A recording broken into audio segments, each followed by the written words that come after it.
Hello. Good to see you. Okay there, Revenants. Welcome back to Code Vein, and today we're going to take a look at the Gilded Hunter here in all his badness, and just how painful he is as a fight, but at the same time how we can hopefully make it a little easier for everybody out there. Now, the nice thing about him is that in order to do one-shots on him, you don't need a partner, so we can say that right out front here before we get going. And as we get into the fight here, remember that our pipe is going to be running 198 times 0.9 as our damage. Our slashing weapon is going to be 412 times 0.9, and our piercing weapon is going to be the Libertador gifted at a charge value damage of 905, which is our 549 times 1.65 for the charge shot. So we'll keep that in mind here as we go forward, and we'll see all that again, revisit it a little bit later in the fight. So let's go ahead and see what his damage values are. So 198 times 0.9. So on Crush, we should be seeing a value of 178, higher or lower, based on Crush. Okay, and where's his health bar? There we go. Okay, and 160. So 160 is less. So he has, and if you take 160, oops, divided by that 178 value, you've got a 10% resistance on Crush in phase 1. So kind of weak-ish to Crush. So definitely a fair viable option. Now here versus Slash, 278. So let's see what 278 is compared to our 371. So 278 over 371, and that gets us a 25% resistance to slash damage. So definitely don't want to be doing slash versus the Gilded Hunter, as it is his highest resistance possible, which is kind of bad news for everybody running these Y-hander, because this thing is slash damage all the way. So immediately off the card, you get a 25% reduction in your damage. So don't pay attention to your value here on the card, because you'll have to subtract 25% of that damage value. So here on about 1800 for the fortified, which is what most people would run. So 1800 times 0.75. So you're down to about 1350 on an attack from these Y-handers. So definitely not an optimal choice. Something like the Queenslayer Greatsword would be a much better choice at 1700 times 0.9. That gets you at 1530, so you're doing about 180 more damage per attack, and you have pretty good defenses here overall. You could pair this with a guard booster, and you can still have your 100% up block across the board while doing much more damage than the Zweihander overall. So kind of keep that in mind here when you take into account the resistances for this big boy. Okay, so now remember our damage is going to be 905 for the bayonet here.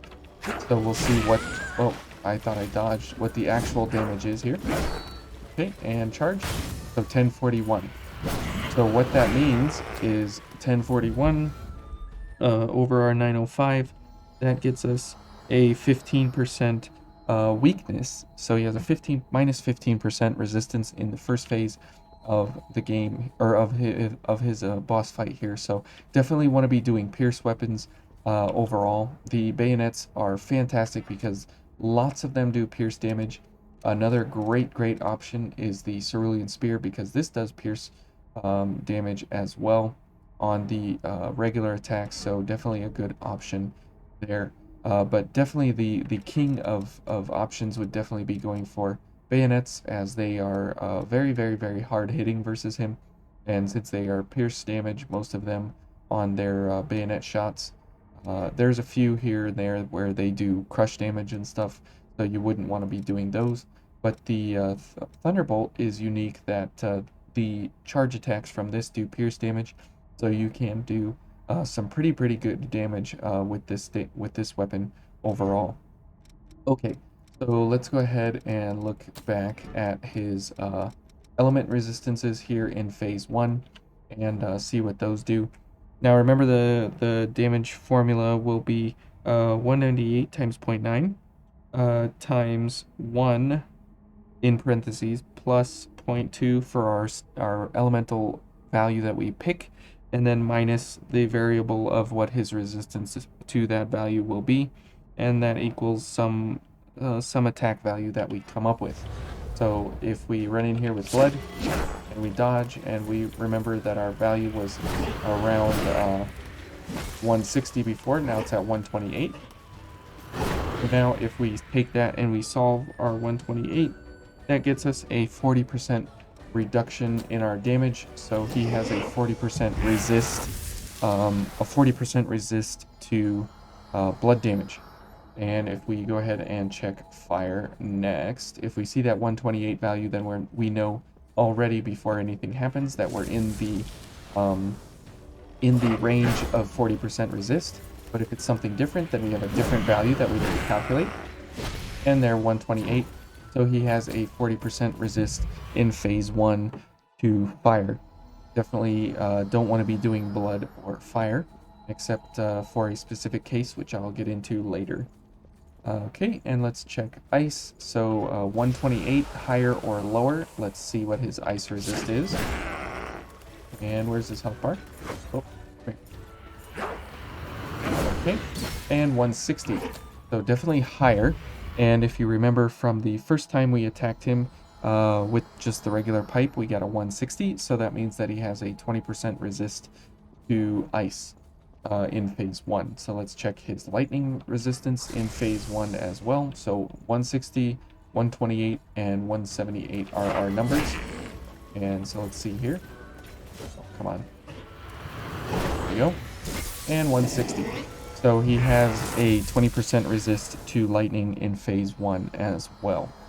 Now, in order to get to phase 2, you need to go through his phase 1, and that's pretty rough to consistently and continually go through phase 1. But let's look at his status effects here before we get to that. Okay. And slow.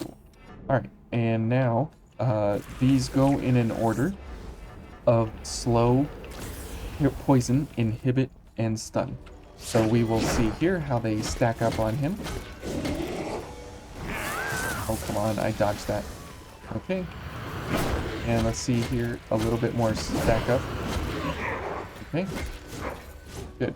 Okay, so you can see there that slow, there's the delayed hitbox of the overhead. So slow, poison, inhibit, and stun as they are effective versus him. So if you're going for anything versus the Gilded Hunter, I would say slow him down with slow and then poison him with poison. And this boss is fairly unique as he has some of the lowest HP in the game, and at minimum difficulty he has 31,000 HP, and here at max difficulty he only has 52,600, or just slightly below 52,600. It's like 52,850 or something like that because of how the ticks go. They go 263 or 262, then 263, 262, and they alternate every tick.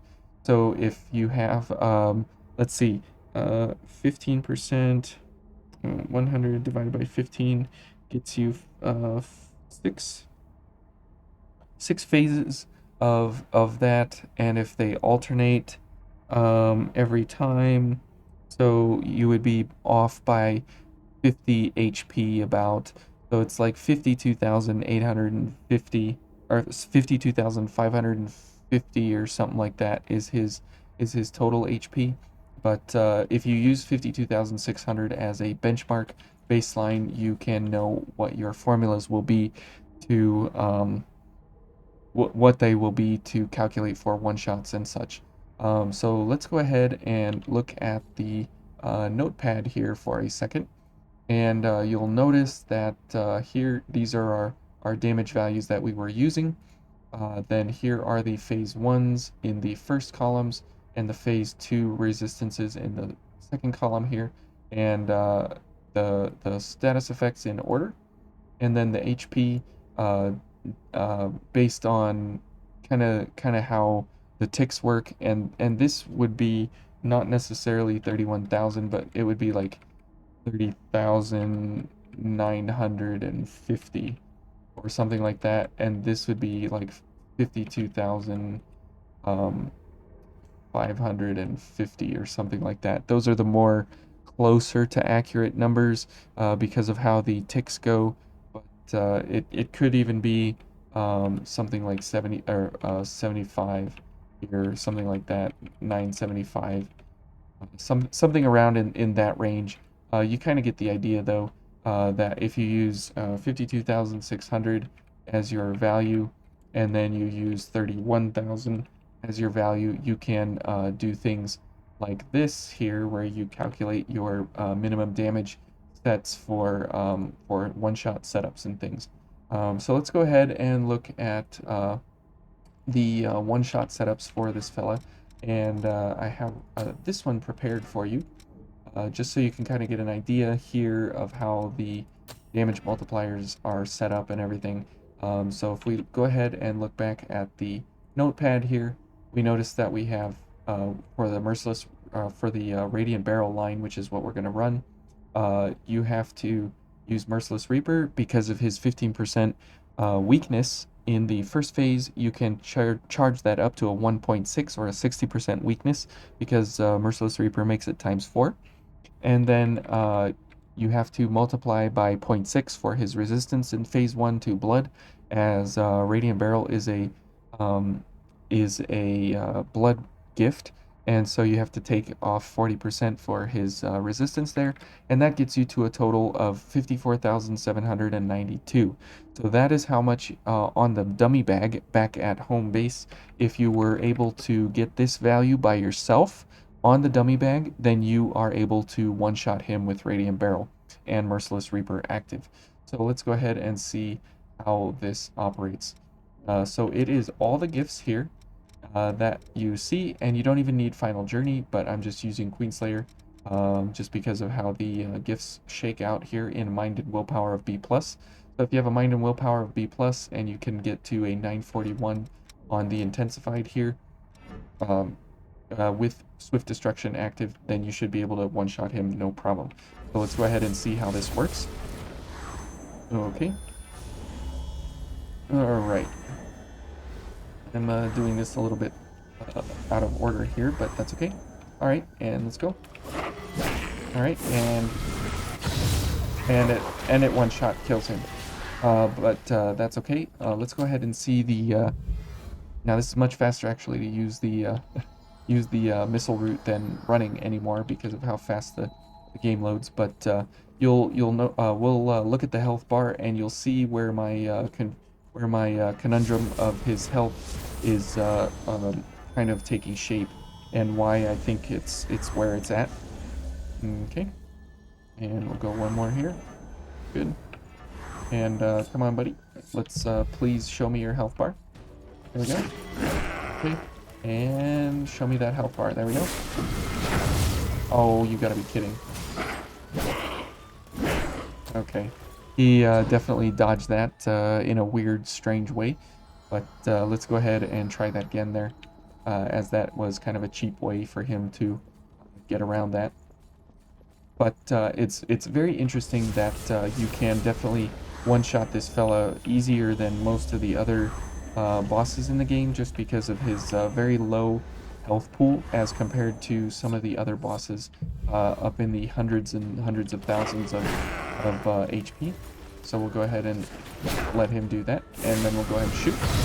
There you go. 52589 is the number that this build comes out to on him, and you can see that that is that is very, very close to the 52,600, and it's just below that, which is why I think that the poison ticking is not exactly accurate, because it ticks up and it ticks down. So definitely want to make sure that you're at least using this number, the 52,600, as a calculation number when you run your numbers for what value you need to come out to in the end. So 54,792 was the number I was going for. And let's see uh, what this comes out to on the dummy. So let's go back to home base and see just how close we get to that. And remember, we have the Merciless Reaper thing active there, so we need to kind of compensate for that. But you'll see where we end up on the bag here, and see how that plays into the damage numbers. Okay. And so since the dummy bag doesn't get affected by Merciless Reaper, we don't have to worry about it here. So we'll see what our number is. 54,781. And on the notepad here, we had 54,792. So that's why we were calculating a little bit high. So 781 was the number there, 54,781. And if you take into account the 1.6 from Merciless Reaper for his weakness and 0.6 for the blood damage, you are indeed at a cap maximum here that you can indeed one-shot him. So yeah, really close values there to getting to the calculations, while at the same time getting actual close enough on the hits that we're able to definitely uh, see how it actually operates there. Now, if you were going to go for a slash or a crush kind of a setup here, so if we went for the Argent Wolf King's Blade here, we would have to do a little bit of a different setup here. And let's go ahead and see what that kind of would look like. Okay, and this, and put this here. So you will need some form of jack, I believe. I don't have it explicitly worked out for jack, but you definitely need for slash. You will need on the card. You will need to see a value of 10,790 at a minimum when you're pairing with a slash gift, and when you have Merciless Reaper active and no element. So if you can get your slashing weapon to 10,790 with the 5 times multiplier of Steadfast Strike, then you will be able to one-shot him. So let's go ahead and see how we can get there. And so 10,790, remember, is our number that we need to see if we can get to on the card. And that shouldn't really be that difficult to get there, because you can get very close very quickly. So let's see here how we do. All right, and let's see what we can get to just without Jack and without Final Journey. Okay, so there, yeah, I mean, we're already at 6629, and let's see if we go for Final Journey. Oops, let's see here, 9944. So remember, 10,790 was our value that we had to get to. So that was very easy to almost get there overall. So we were like, let's see, we were like 800 or 900, no, we were 800 damage lower than what we should have had. So let's go ahead and see here if we go for, let's see, if we go for ice or lightning, we can use a lightning cartridge or an ice cartridge, and that will give us an extra 5%. Which if we do 9944 times 1.05, that'll be 10,441, so just barely there. So let's try for Somatic Zeal, and let's see what that does, if that gets us to the 10,000 mark there. Okay, and that's why this is such a fun way to play Code Vein, is that you can just run things this way and test it out. So 10,187, and if we get rid of Swift Destruction, because that'll push us over the 20% mark there, so definitely have enough damage already. So 10,537, and we need 790, but remember, we calculated a little bit high. So let's go ahead and try this. and see what we get here. Okay, so right there, we need just a little bit more damage, which remember we didn't quite get to the 790 point, so we were about 400, about 300 or so lower, and so we weren't able to actually get the kill there, just below.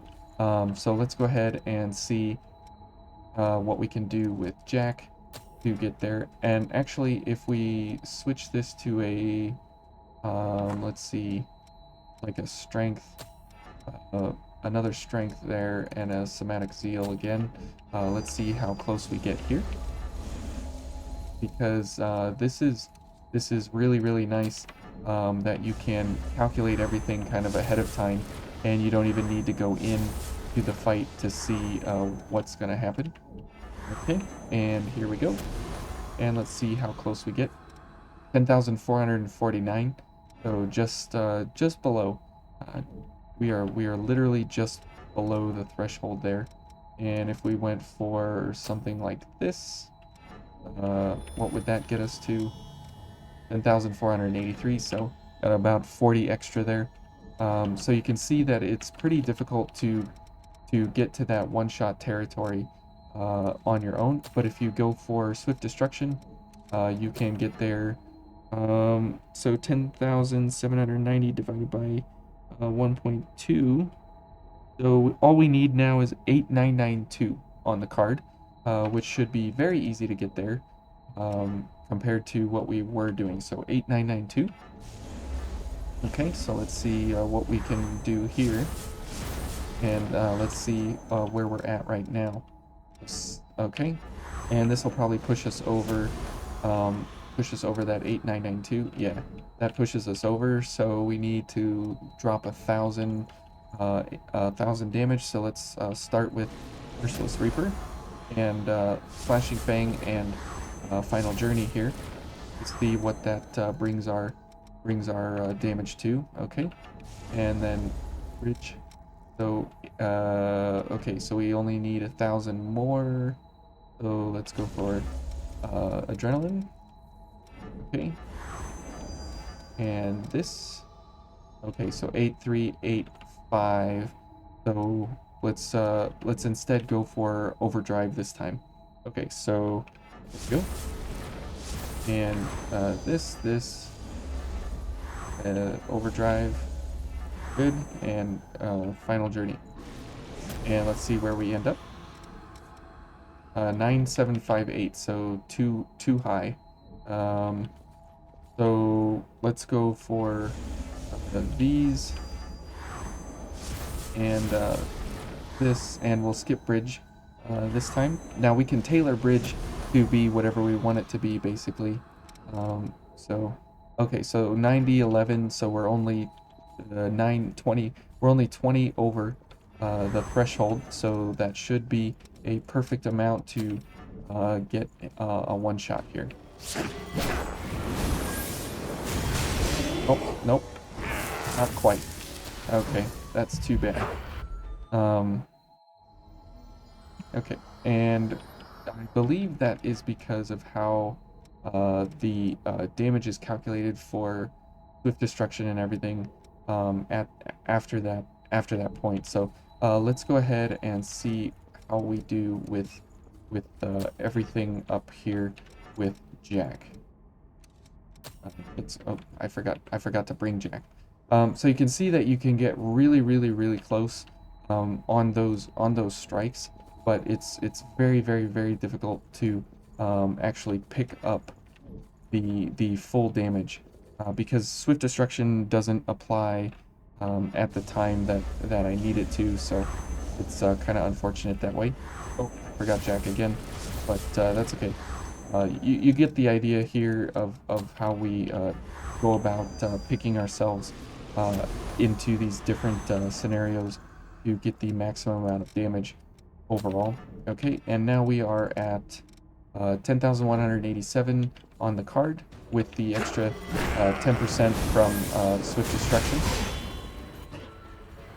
So 52,531, and he's still not dead. and we have to hit him again in order to kill him.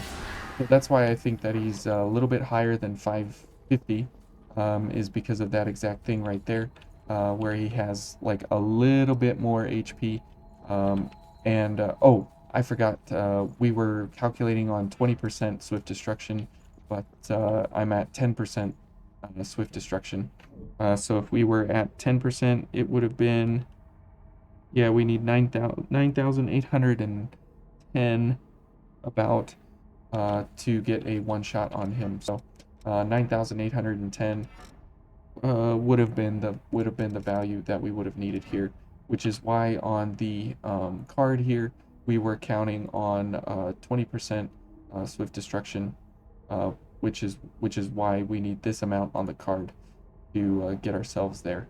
So yeah, definitely doable as a solo, but you definitely need all hands on deck.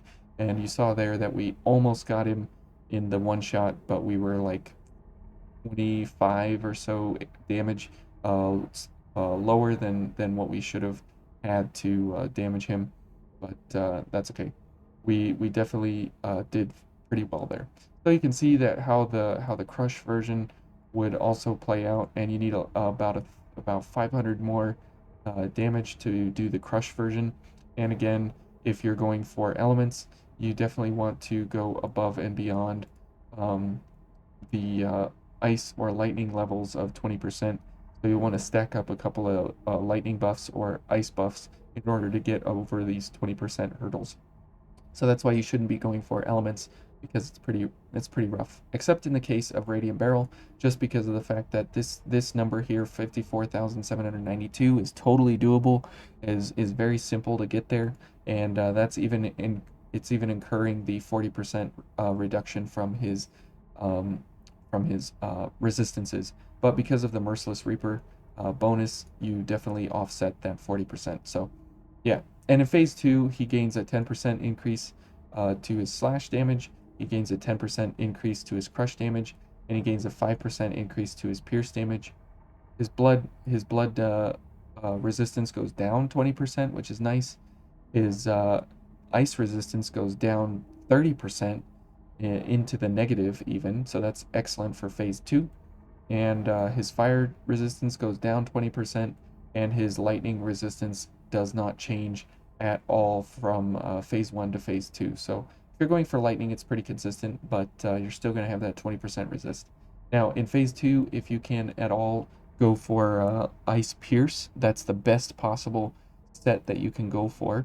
And the best things you can do in phase 2 are going for Ice Barrage, that's fantastic.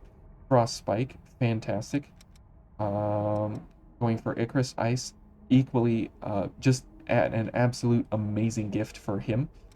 Guard of Honor is very good as well.